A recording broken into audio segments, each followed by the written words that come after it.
Today's topic is review article and types. So what is a review article? Imagine you are a researcher and you did not do any experiment on your own, but you read 100 research papers about the same topic. Then when you are explaining what all those papers are saying in a clean and simple way, that is called a review article. So you are not doing any new experiment, but you are simply reviewing what others have already done. So this is called as review article. Now we come to the types of review articles. Some important review article types I will be discussing. First one is narrative review. As its name says, story style explanation. So think of this something like you are telling a story. So you pick a topic, for example, yoga and stress relief, and you write, over the years, many studies show that yoga reduces stress and it improves sleep. So what you have done, you have simply explained the big picture in your own words, like a story, or you have narrated the entire story. So there are no strict rules, no mathematics, just simple logic and flow. These are easy to write, but these are not super scientific. These can be a bit biased, not much, but a bit. For example, imagine like a blogger who is summarizing how technology has changed education just by reading different articles. So there is no data crunching, just a story style explanation. So this is the narrative review. Second one is systematic review article. As its name says, this is step-by-step research. So here, as a researcher, you are framing one fixed question. For example, does meditation reduce anxiety? Then you go through all the research papers related to meditation one by one. And you are only including good papers and you are excluding weak papers, and you write whatever you find. So everything you have done has a method, has a process, very clearly defined process. You are simply and very clearly asking question. You are following strict methods like searching in specific databases like Scopus, PubMed. Then you apply inclusion and exclusion criteria for research papers. So systematic review articles are very reliable, but these take time and patience. Its example could be, does 8-week meditation training improve sleep quality? So you will review all the studies that may match your rule book, and then you will summarize the results. Another example could be like, someone comparing all the top 10 smartphones for 2025 using fixed criteria like camera, battery, price, etc. Then before deciding which one is the best, so it makes easy for you to decide, and there are no random opinions. Third one is the meta-analysis. So meta-analysis is a simple number game. So this is like a systematic review plus some mathematics. So here researcher will take all the results, that is numbers, statistical data from different studies, and then will combine them. Its example could be like, across 30 studies, yoga increased HRV, that is heart rate variability, by 15% on average. And these are very strong type of evidence, but it only works if studies give numbers. Example, like you collect heart rate variability values from 20 yoga studies and then you calculate an overall average effect.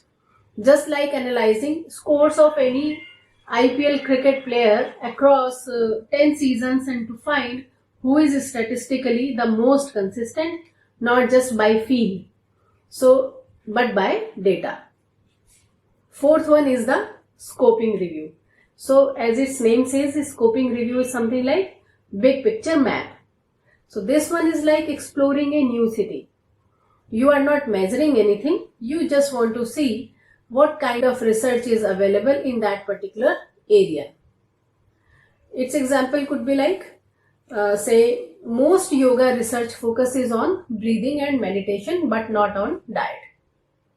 These are best for new and wide topics, but these lack detailed analysis. So here you do not need to go into deep analysis of the top research papers. You are simply exploring what kind of work already existing in a particular area.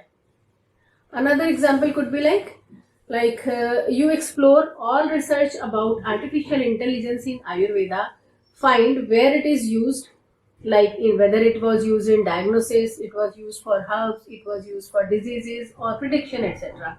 But you are not doing testing or you are not comparing the results. Fifth one is critical review. So here it is a judge mode. So you are becoming a critical reviewer.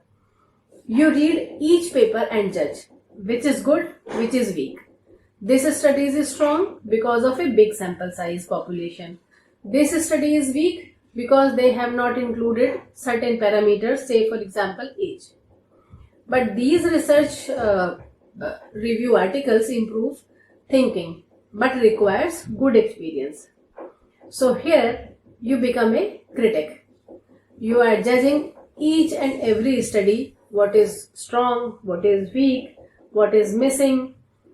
Or if you take another example, it could be like a study used 10 subjects, so this is too small, while study B used 100 people, so this is stronger. So this is like you can think about.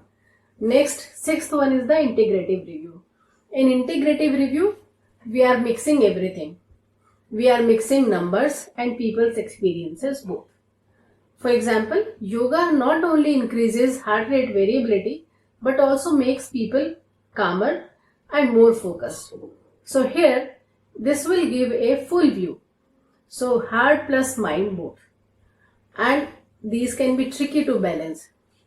So you include both type of evidences, that is numbers meaning quantitative and words or feelings, that is qualitative. Another example could be like we are mixing HRV data, which is scientific, with interviews from yoga practitioner, which is personal experience. So this is how we mix quantitative and qualitative. Next one is the rapid review. As its name says, this is very quick summary. So for example, or you can say this is something like fast food for research. When someone needs very quick information, very fast, like in an emergency, so researcher skip the long process. He may say like early studies show yoga may help heart patients, but more evidence is required. It saves time, but it is not detailed. If we take the example, it could be something like, say for example, government health experts. So they are summarizing data quickly during COVID-19 so that urgent guidelines can be populated very soon. So whenever we require information quickly, like for urgent decisions or for making some policies, so you skip long methods and make a quick summary. So this is all about for today. If you have any query, you may write in the comment box. And if you want to remember it, learn it, so here is a short recap. Like narrative is like storytelling, like any YouTuber is explaining any topic, so this is narrative. Systematic meaning very detective kind of work, for example doctor is checking all the studies. Meta-analysis meaning combination of maths, so we are comparing numbers from studies. Scoping meaning we are mapping the field, exploring what is already researched. And critical meaning we are in the judge mode, so reviewer rating for each study. Integrative is mix of all, like health blogger mixing feelings plus data, and rapid is fast track summary or quick information for urgent use. Hope you like the video. Share it with other students or professionals as well.